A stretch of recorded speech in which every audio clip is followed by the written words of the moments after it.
Ayun.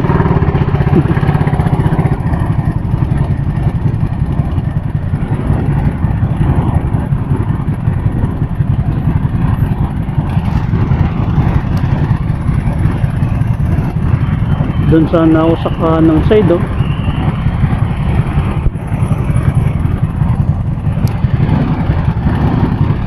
Doon na.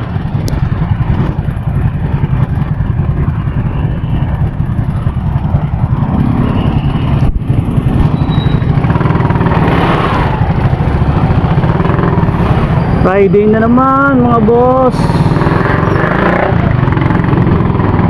Weekend na naman. Pero kahit paano pag weekend, hindi ganun ka kalala ang traffic.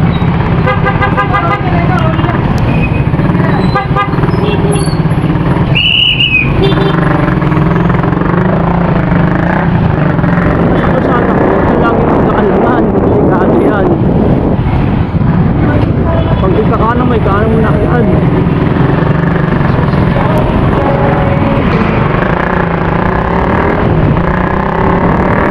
Kailangan po lagi disiplina pag nasa kalsada ka.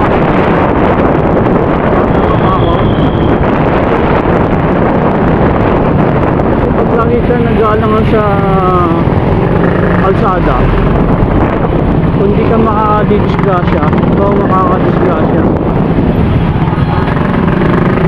Kapag nakabungad ka na, ipasok mo na, diretso mo na.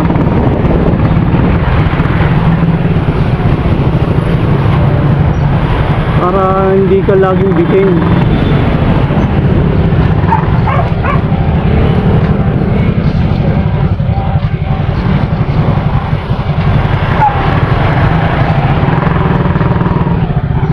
Meron ditong bagong tulay. Simula nung nagawa tong tulay na to, parang para sa akin parang lalo naging matraffic na rito sa Manggahan na to.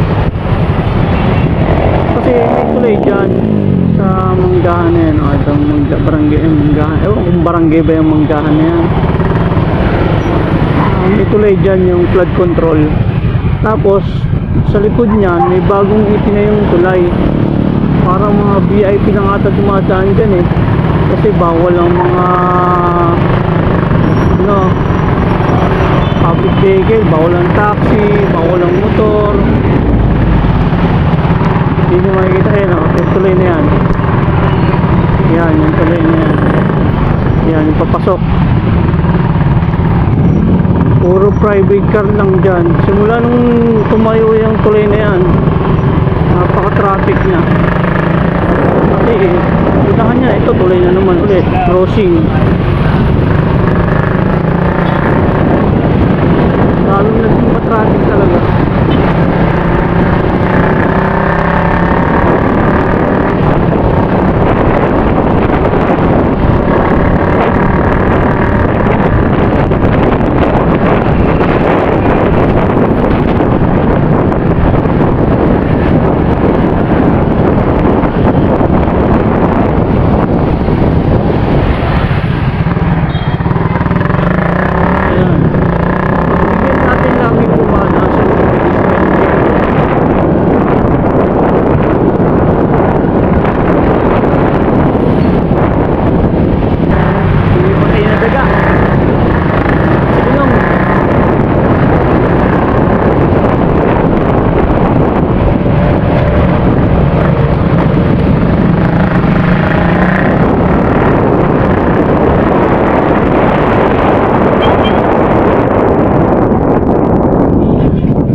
Porkit motor lang kami, naka-single lang kami. binubuli kami ng mga ibang mga naka four wheels.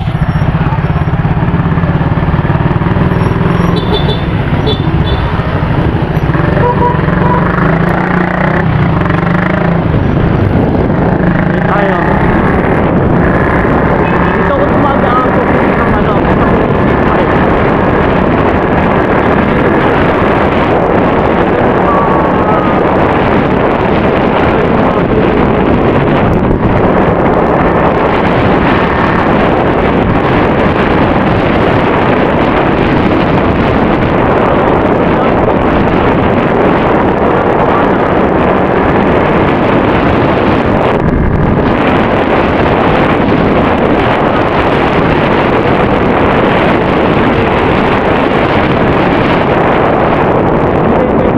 C5, imbes na mapabilis ka, matatagalan ka panalo sa tindi ng traffic.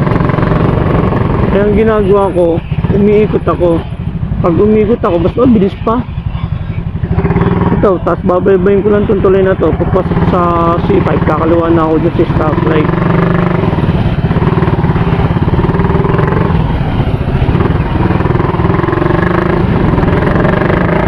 Kaso, ito yung problema ko rito eh.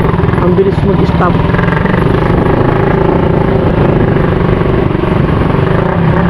Pasok!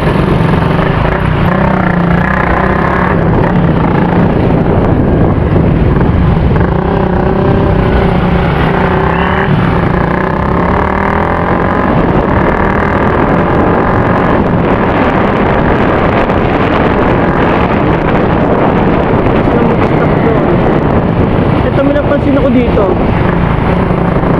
Itong kabilang side ng C5, yung mga bag na nakaharang sa bike lane, babakas na doon, wala na doon. Hindi ko maintindihan bakit dito ayaw pang baklasin. Paklaso na lang to eh.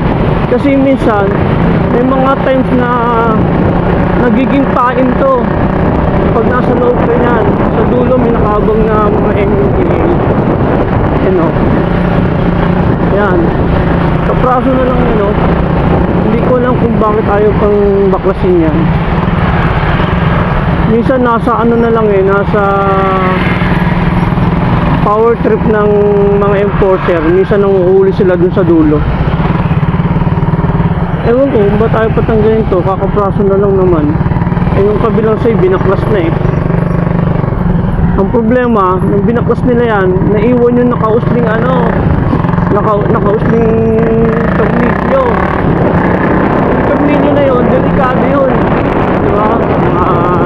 Bike, sa mga motor, kasi sa mga maliliitang gulong, delikado yun. Dapat doon tinanggal na rin. Ang ano, ayaw magbigay.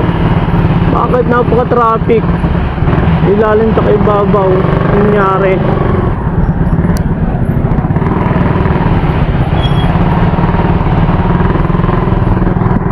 Yung nadaanan natin dong ano, overpass, minsan doon nakapwesto yung mga enforcer.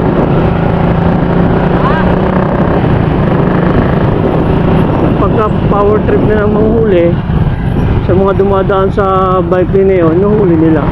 Kasi itong bike lane na to sa C5, wala pang marker na nakalagay na ano, bataw dito, shallow lane. Wala pong marker.